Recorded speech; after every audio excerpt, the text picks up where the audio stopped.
Hello and welcome to study फिले IAS. मैं हूँ ऋचा सिंह और ये है हमारी वर्ल्ड हिस्ट्री की सीरीज़ जहाँ पर हम बात करने वाले हैं रेनेसा की। इससे पहले वाले जो वीडियो है उसमें हम बात कर चुके हैं व्हाट इज़ रेनेसा, यानी कि रेनेसा क्या है। और आज हम बात करने वाले हैं origin of Renaissance, features of Renaissance and the outcome of the Renaissance. Renaissance क्या था ये तो हम जान चुके हैं। इसकी शुरुआत कहाँ से हुई, किन क्या क्या फैक्टर्स जो थे उन्होंने कंट्रीब्यूट किया है इसके शुरुआत में और इसके स्प्रेड में। आगे बढ़ने से पहले एक क्विक रिवीजन कर लेते हैं कि जो भी हमने पिछली क्लास में पढ़ा था। हमने देखा था कि जियोग्राफिकल वॉयेजेस हुए हैं जिससे नए नए प्लेसेस की डिस्कवरी हमें देखने को मिलती है। जब नए प्लेस डिस्कवर किए जाते हैं तो उसके साथ साथ बहुत सारे डेवलपमेंट्स आते हैं। कॉलोनियलिज्म जो होता है वो फैलता है, इम्पीरियलिज्म आता है, मर्केंटलिज्म आता है, साइंस एंड टेक का डेवलपमेंट हमें देखने को मिलता है। साथ ही साथ हमें और भी बहुत सारी चीज़ें हैं जो जिनका स्प्रेड हमें देखने को मिलता है। जियोग्राफिकल वॉयेजेस के बाद हमने ये देखा था कि कुछ फ्यूडल सिस्टम था, फ्यूडल सोसाइटी थी जिसका डिक्लाइन हुआ। कुछ पुराने विचारधाराएं थी, ओल्ड थॉट्स थे, थिंकिंग थी। जो मॉडर्न आइडियाज़ आए, मॉडर्न थिंकिंग आई, इरैशनैलिटी थी, रैशनैलिटी आई। बहुत सारी चीज़ें हैं जो एक्सेप्टेबल पहले थी, फिर बाद में वो चीज़ें एक्सेप्टेबल नहीं हुई। जैसे चर्च का डोमिनेंस था, धीरे धीरे चर्च का डोमिनेंस ख़त्म हुआ। तो आइए आगे बढ़ते हैं और हम बात करते हैं ओरिजिन ऑफ रेनेसा की, यानी कि रेनेसा का ओरिजिन कहाँ हुआ, कहाँ से इसकी शुरुआत हुई। इटली का नाम तो आप सभी ने सुना होगा। इटली वो कंट्री है जहाँ से रेनेसा की शुरुआत हुई। उसका कारण ये है वहाँ पर काफ़ी सारे ग्रीक फ़िलासफ़र्स थे जो सेटल डाउन हुए। उन्होंने एंशियंट क्लासिकल ग्रीक जो किताबें थीं, जो लिटरेचर था उन्हें पढ़ा, जो फुल ऑफ क्रिएटिविटी थे। जो भी वहाँ पे आर्ट एंड आर्किटेक्चर था वो फुल ऑफ क्रिएटिविटी था। उन्होंने इस चीज़ को आगे बढ़ाया। सबसे अच्छी बात और सबसे बेहतरीन चीज़ जो है वो हमें इटली में देखने को मिलती है, वो वहाँ की जो मर्चेंट और रिच फैमिलीज़ थी। मर्चेंट फैमिलीज़, जो रिच मर्चेंट्स हुआ करते थे, जो रिच फैमिलीज़ थी, जिस फॉर एग्जांपल सबसे उम्दा एग्जांपल है वो है मेडिसी फैमिली, जो इटली की एक फैमिली थी। इन्होंने क्या किया, art, architecture, literature, new development, whether it is in science and tech, whether it is in architecture, whether it is in painting, whether it is in free thinking, जो भी नई चीज़ें, जो भी नए डेवलपमेंट्स हैं, इन्होंने इनको पैट्रोनाइज़ किया।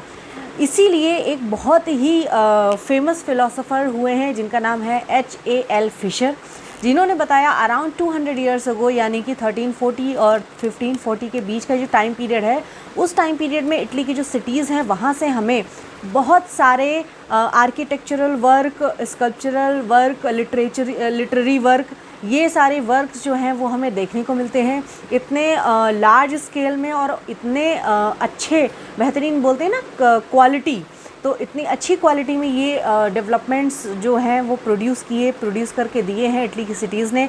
उसके बाद जब जियोग्राफिकल वॉयेजेस हुए, नए नए कंट्रीज़ की, नए नए कॉन्टिनेंट्स की डिस्कवरी हुई, लोगों का इधर उधर आना जाना बढ़ गया, तो यही जो थॉट्स हैं, यही जो पैटर्नाइज्ड जो डेवलपमेंट्स हैं, चाहे वो आर्किटेक्चर में हो, चाहे वो लिटरेचर में हो, साइंस में हो, ये चारों तरफ फैलते गए और इसी से रेनेसा की शुरुआत जो है वो हमें देखने को मिलती है। हमने जान लिया कि रेनेसा का जो ओरिजिन है वो कहाँ से हुआ था, इटली से इसका ओरिजिन हुआ था। अब हम जानते हैं what are the features which contributed in the development of Renaissance. Renaissance के क्या फ़ीचर्स हैं, कैसे हम बोल सकते हैं कि ये कैरेक्टरिस्टिक्स हैं जो रेनेसा को डिफ़ाइन करती हैं। तो सबसे जो इम्पॉर्टेंट कैरेक्टरिस्टिक है वो है ह्यूमनिज़म। वर्ड है ह्यूमनिज़म, यहाँ पर ह्यूमन वर्ड आ रहा है, इससे आपको साफ पता चलता है हम ह्यूमन सेंट्रिक अप्रोच की बात करें। और रेनेसा क्या है, रेनेसा है ह्यूमन सेंट्रिक अप्रोच, जहाँ पे हम इंडिविजुअलिज़म को ज़्यादा प्रायोरिटी देते हैं, उसको ज़्यादा फोकस पे रखते हैं। इससे पहले क्या हो रहा था, हम ग्रुप को प्रायोरिटी दे रहे थे, इंडिविजुअल जो पर्सन है, इंडिविजुअलिटी है, उसको हमने प्रायोरिटी नहीं दी थी। लेकिन रेनेसा में हमने इंडिविजुअलिटी को प्रायोरिटी देना शुरू किया। तो humanism is a very basic and very important characteristic of Renaissance. Humanism का मतलब होता है द स्टडी ऑफ मैनकाइंड, जहाँ पर हम ह्यूमन की स्टडी करते हैं, ह्यूमन सेंट्रिक अप्रोच की स्टडी करते हैं, जहाँ हम एक पर्सन के आसपास के एनवायरनमेंट को, उसके आसपास क्या हो रहा है, उसके साथ क्या हो रहा है, इन सब चीज़ों को जज करते हैं, सही गलत का फैसला करते हैं, वो है आपका ह्यूमनिज़म। ह्यूमनिज़म की जब बात आई है तो यहाँ पर आपके लिए दो क्वेश्चंस हैं। पहला, आपको ये बताना है कमेंट सेक्शन में who was the father of humanism and who is known as the prince of humanism। ठीक है, father of humanism and Prince of humanism, इसके बारे में आपको कमेंट सेक्शन में ज़रूर बताना है। मुझे आपके जवाब का इंतज़ार रहेगा और जो भी सजेशंस हैं प्लीज़ कमेंट सेक्शन में अपने ज़रूर दीजिए। धीरे धीरे उन पे इम्प्रूवमेंट किया जाएगा और भी बेहतरीन वीडियोस जो हैं और भी बेहतरीन कंटेंट आपके लिए लाया जाएगा। धीरे धीरे ये चीज़ें और भी ज़्यादा लॉन्गर टाइम पीरियड के लिए मैं आपके लिए लेके आऊँगी। जिनको पॉलिटी पढ़नी अच्छी लगती है, पॉलिटी यूपीएससी का तो बहुत इंपॉर्टेंट सब्जेक्ट है, लेकिन जिनका इंटरेस्ट है वो भी उनके लिए पॉलिटी की एक बहुत ही अच्छी सीरीज़ जो है शुरू हो चुकी है। शॉर्ट वीडियोस हैं जहाँ पर हम एक एक सिंगल एक्ट की बात करेंगे, इम्पॉर्टेंट जो फीचर्स हैं पॉलिटी की उनकी बात करेंगे। तो जाइए चैनल पे देखिए जाके, वहाँ पर पॉलिटी का फर्स्ट वीडियो अपलोड हो चुका है और जो भी बाकी वीडियोस हैं वो भी आने वाले हैं। तो चलिए हम फिर से आते हैं अपने टॉपिक पे, यानी कि रेनेसा पे। तो रेनेसा की बात करी, रेनेसा के फीचर्स क्या है? रेनेसा का सबसे इंपॉर्टेंट फीचर है ह्यूमनिज़म। यहाँ पर हम ह्यूमनिज़म की बात करते हैं। ह्यूमनिज़म के अलावा क्या फीचर्स हैं रेनेसा के? वो है लिटरेचर। लिटरेचर ने रेनेसा के जो बोलते हैं ना स्प्रेड में बहुत बड़ा कंट्रीब्यूशन दिया है। प्रिंटिंग प्रेस के आने के बाद से बहुत सारे पैम्पलेट्स, बुक्स बहुत लार्ज स्केल में छपने लगी। उसकी वजह से क्या हुआ, लोगों तक आइडियाज़ बहुत ईजिली पहुंचने लगे और बहुत ज़्यादा अच्छी बोलते हैं ना, बहुत ही जल्दी पहुंचने लगे और लोग एक दूसरे से कनेक्ट होने लगे, ग्लोबली विचारों का आदान प्रदान होने लगा। तो लिटरेचर का बहुत बड़ा कंट्रीब्यूशन है रेनेसा के डेवलपमेंट में। लिटरेचर हमें दो तरीके से देखने को मिलते हैं। पहला इंग्लिश लिटरेचर देखने को मिलता है, दूसरा वर्नैकुलर लैंग्वेजेस में लिटरेचर हमें देखने को मिलता है। इन लिटरेचर को भी पैट्रोनाइज किया था इटली के जो स्कॉलर्स थे, जो रिच फैमिलीज़ थी, जो रिच मर्चेंट्स थे, जिसकी वजह से लिटरेचर में भी बहुत सारा डेवलपमेंट हमें देखने को मिलता है। नेक्स्ट फीचर की अगर हम बात करें तो वो है लॉजिक, रैशनैलिटी। यहाँ पर हमने धीरे धीरे रैशनली चीज़ों को देखना, समझना और सोचना शुरू किया, जिसने रेनेसा के डेवलपमेंट में एक बहुत ही बड़ा अहम योगदान दिया है। फिर है फ्री थिंकिंग को बढ़ावा देना। इससे पहले क्या हुआ करता था, जो आम जनता थी, जो लोग थे, वो या तो पादरी के संपर्क में रहते थे, यानी कि चर्च का डोमिनेंस हमें देखने को मिलता है। लेकिन रेनेसा के आने के बाद से हमें देखने को मिलता है लोगों के अंदर फ्री थिंकिंग जो है वो बढ़ गई। अब फ्री थिंकिंग के बाद हम बात करते हैं आर्ट की, उसके बाद हम बात करेंगे नेशनलिज्म की।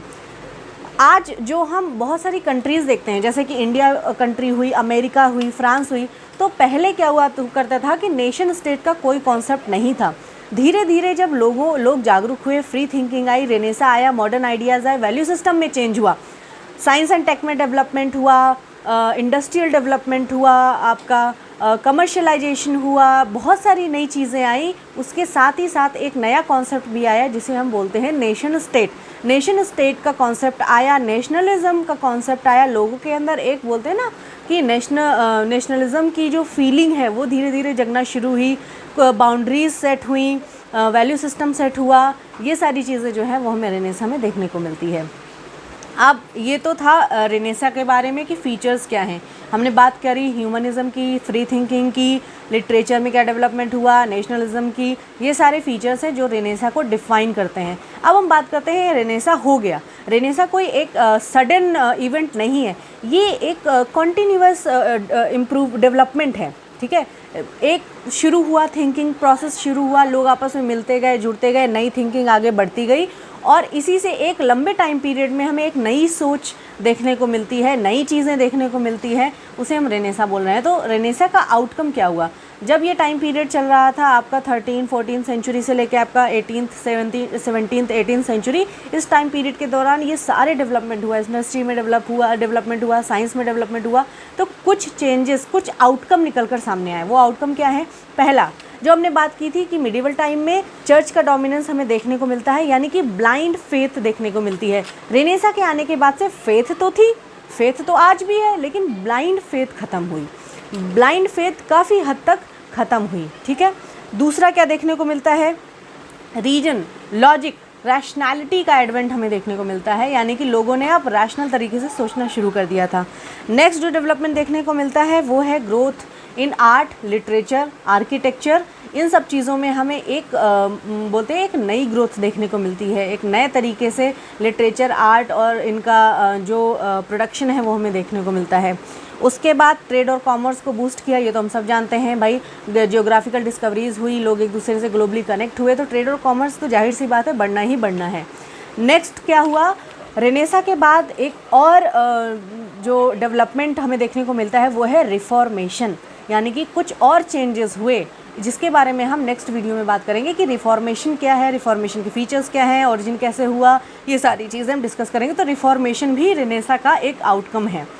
एंड रेनेसा ने क्या किया, मिडिवल एज से मॉडर्न एज में ट्रांजिशन किया, ह्यूमनिज़म के ऊपर फोकस किया, और भी बहुत सारे साइंटिफिक इन्वेंशंस जो हैं उन पे फोकस किया। साइंटिफिक इन्वेंशंस हमें बहुत देखने को मिलते हैं, गलीलियो से लेके कोपरनिकस से लेके बहुत सारे साइंटिस्ट हमें इस टाइम पीरियड में देखने को मिलते हैं जिन्होंने बहुत नई नई थ्योरीज़ जो हैं वो लाकर सामने रखी, और इससे लोगों में जो फ्री थिंकिंग है उसको बढ़ावा मिला।